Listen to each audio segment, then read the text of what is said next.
The meeting was wonderful, and we really appreciate the ministries that they have come here to our university to heard our grievances and to listen to us, because all this time we were waiting for a good resolution, so to say.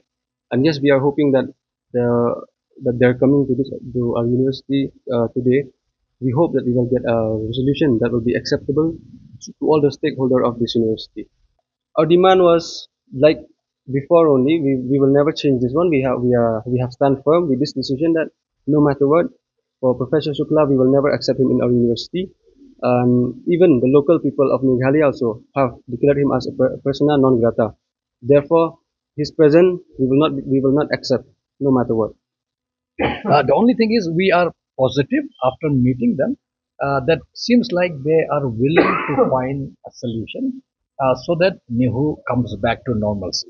And that is where I don't want to add anything more because things are only evolving because they are still here for next 4 5 hours. So probably before they leave, we should have a fair idea of what kind of solution we are looking at, keeping in mind that it is almost untenable for Professor Shukla, and we have made it very very clear in no uncertain terms. We have made it very clear that his coming back here should not be an option at all. Should not be an option at all. I had a good meeting with the faculty, all the teaching deans, head of the department, and good experience.